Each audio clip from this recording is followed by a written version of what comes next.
one character who continues to pop up in our investigation is a mystery advisor named Dr. Tohme Tohme. Here's Craig's report. Was it your opinion that Michael Jackson was ever physically able to conduct those concerts in London? No, we never felt that he would be able to make more than a couple shows in London, if any of the shows in London, which is why our deal was so tailored for Michael. Patrick Alaco is a New Jersey-based concert promoter who spent the last 10 months trying to book Michael Jackson for a one-night gig. His negotiations with Jackson insiders gave him a ringside seat to the pop star's physical, mental, and financial state leading up to the ill-fated London concert series and ultimately Michael's death. Is there a villain in this real-life melodrama? Alaco thinks so. In your dealings, you were exposed to different people around Michael, including his then financial advisor, Dr. Tohme Tohme. Tell me about his relationship with Michael. Did he know that Michael was having problems getting prepared for any concert? Yes, everyone around the inner circle of Michael knew that there were difficulties, there were missed rehearsals, there was erratic behavior on the part of Michael in terms of his dedication to the project. Geraldo, your sources knew months before he died that Jackson's concert preparations were deeply flawed. So I watched these businessmen, and I watched them advance this money to Michael, throwing the money into the black hole that was his life in disarray, and never believing that he would ever really consummate the comeback. And clearly, that's the reality. According to Alaco, as he attempted to push his own project, he became aware that Jackson's inner circle, namely Dr. Tohme Tohme, was well aware of Jackson's addiction to drugs and his deteriorating health. Dr. Tohme intimated to me and told, yes, that there was an understood problem with drugs. Dr. Tohme told us flat out that he didn't feel Michael would make one date in London.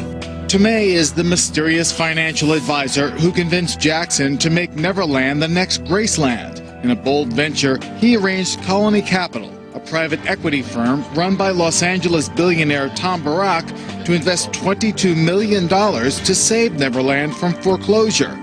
Then, people got greedy. I overheard Michael Jackson telling Leonard Rowe that he only committed to 10 shows in London. Alaco feels Michael was pushed into the London concert series by businessmen trying to exploit Jackson's well-publicized money troubles. Dr. Tohme was charged with one thing, and that's to bring money into Colony Capital, to recover that debt that they had on Neverland. And Dr. Tohme used AEG as one of the tools to do that. And that was, they at one point told me it was a $500 million 3-year project.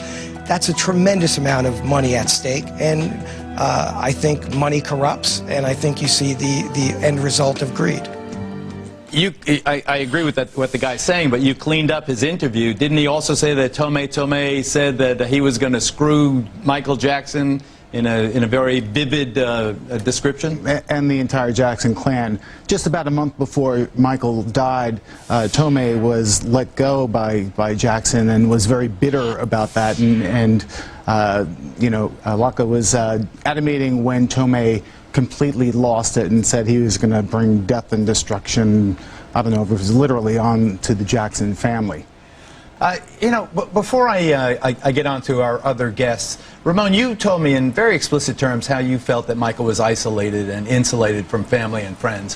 Whether that was Michael's choice or the people manipulating Michael, one thing that's at odds right now is whether or not Michael Jackson's will, in which he gave the trustees control of the estate rather than his mother Catherine, was signed when he really understood what was going on, and did he really want that will, which he signed in 2002, to be his last will and testament? Well, I know this, and truthfully speaking, after the second settlement agreement with Debbie Rowe in early 2007, I asked Mr. Jackson if he had a will. And I would not have been responsible as general manager had I not, because this was a major legal effort, having taken several months. He told me there was a will in place. That's in 2007. This is early 2007. I asked him. Later in 2007, as we were finalizing the Sony ATV loan agreement, I asked him... How much was that? I'm sorry. $360 million. Yikes. Uh-huh. I asked him, was there a will in place? Well, he was a little bit more disturbed with me for asking the question a second time.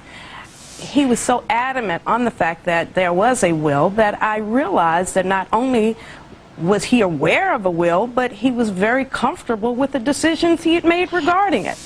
And that's all I can say. So I mean, Catherine's challenging the will, you believe is challenging Michael's intent? Well, I do know, based on my conversations with Michael Jackson twice in 2007, he indicated that he had a will, and obviously he was comfortable, because I asked him, did he have one, and did he need his attorneys to draft one? And he made it clear to me there was a will in place.